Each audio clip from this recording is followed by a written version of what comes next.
Buongiorno! It's the start of a new reading vlog / travel vlog, and also new hair. Who dis? I got my hair cut and did.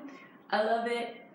But anyways, it's the last week of August, and I realized that I've actually been weekly vlogging pretty much every single week in August. And I've pretty much talked about every single book that I've read in all of the daily vlogs. I'm not gonna do an August wrap up. This is gonna be my August wrap up. It's still the Mythathon, and I'm hopefully gonna be finishing that soon so I can read some other non-Mythathon books. Sweet 16 Princess, which is a novella, or it's a short story. It's one of the books of the Princess Diaries series. I mean, it's a short story of the Princess Diaries series. It takes place after Party Princess, and it's basically about Mia's Sweet 16. This is the picture from Goodreads. It's kind of blurry. But anyways, I really loved this one. It was so cute, and it made me miss the Princess Diaries so much. Oh my god. You know, I would so read like a full-on Princess Diaries like adult series with Mia like ruling the country, being married to Michael. Like, I would so read that. Can that please happen? Like, I loved Royal Wedding. Like, it was amazing. Like, I would so read a whole other series of that. Like, I loved it. And also just Michael Moskowitz. I love him so much. I love Michael. He's just amazing. He was great in this one. I mean, he always is. I love Michael. And it was just great to be back in this world. I know I've read this before because I did recognize some things, but it was just really fun to revisit. And this was really short. It took me like, I think 30 minutes to finish it. So this completes the challenge of reading a book with a number in the title, because 16, it's in the title because it's Sweet 16. So yeah, that's another challenge done for the Mythathon.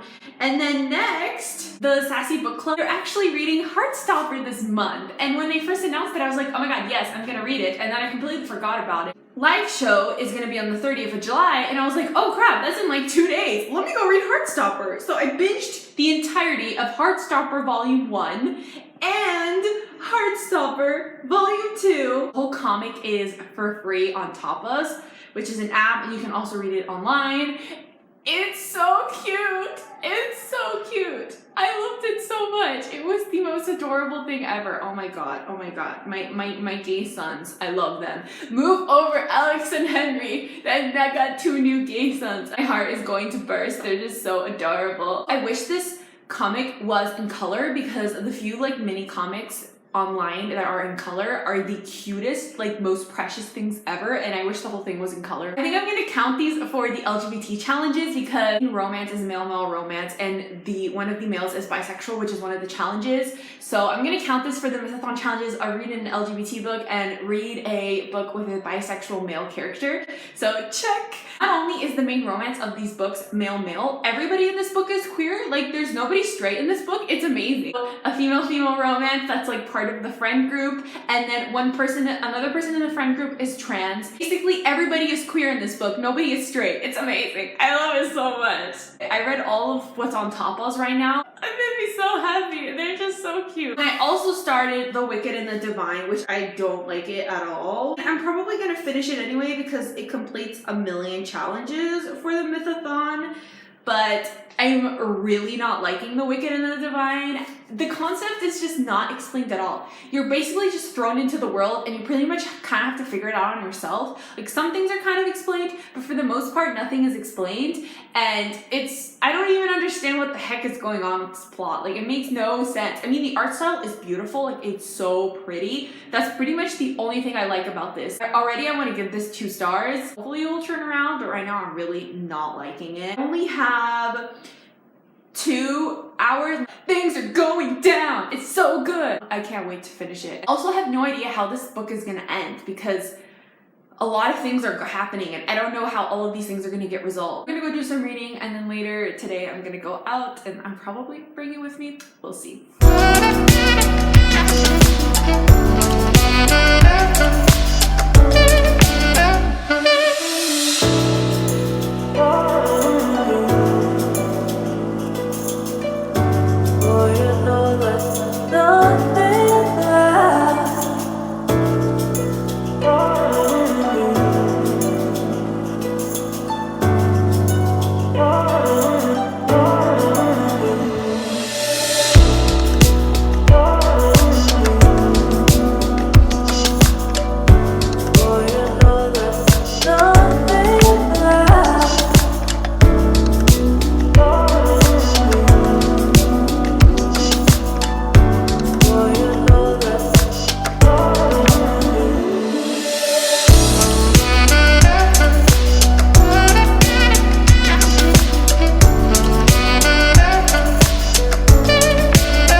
Buongiorno. So it's been a few days and August is over. I'm just gonna wrap up really quick the books that I read in the last few days of August and complete this reading vlog slash wrap up, and also go over all of the challenges of the Mythathon and all of the ones I completed, because I successfully completed the Mythathon, which I'm so proud of. I completed all of the challenges for the Mythathon. Okay, I didn't read any of the group books. I needed to return it to the library, so I figured I'd read it.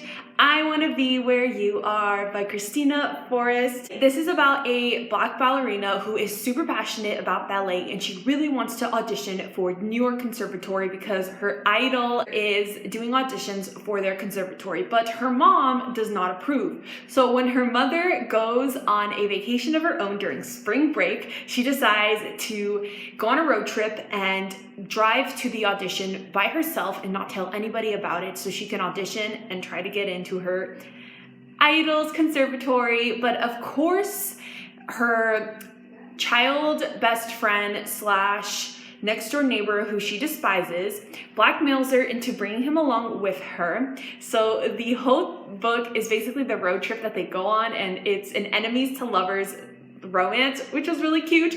I was still a little pissed at the love interest, because even though like he redeemed himself, some of the things he did to the main character were really unacceptable. She forgives him pretty easily, so I was like, girl, like, he did you wrong, like he did you dirty, and like you kind of like forgave him for nothing. They had been childhood best friends, and they did have a lot of good moments together. The bad things that he did to her weren't like the only things that he did to her, so I can kind of see why she would like go with that. But I don't see what the main character saw in him. Like, I didn't think he was that great. He like smokes, he's an artist. I think that's the only good thing I liked about him. I loved it. I finished it in one sitting, and it was such a quick read. It was only 260 pages. It was super cute.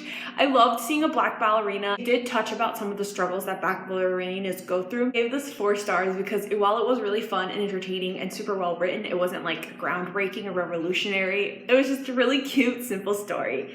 Next, I read another book, not exactly for the Mythathon, but it was due, so I kind of needed to finish it.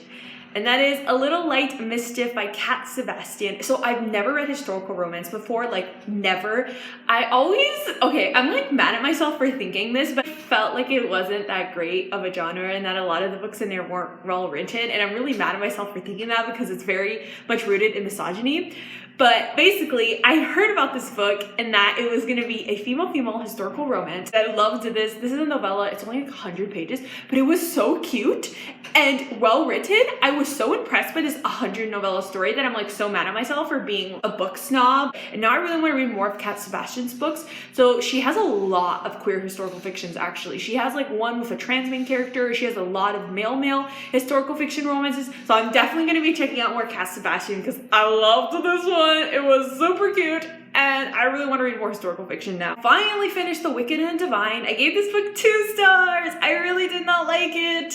I'm not going to be continuing on with the series. Okay, so the art style was beautiful, so pretty, but other than that, the story was severely lacking, and I honestly was so confused throughout this book. So yeah, I gave it 2 stars, and I'm not going to be continuing it. I didn't like it. I completed the challenge of Aphrodite owned a girdle that contained her enchantments. Read a book with a powerful main character who's also very feminine. It also completes the challenge of read a book with a musician main character, or where music deeply influences the story.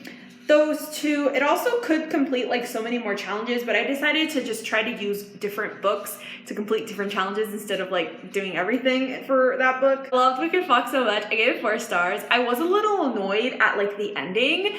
The beginning of this book and the middle of this book was really good, but the like plot twists at the end I was a little annoyed by. I'm really impressed with this debut novel. Like, I really loved it, and now I really want to go watch K-dramas. Loved this one, and this completed the challenges of reading a hotly anticipated book. I'm using it to read a book where the character must reinvent themselves.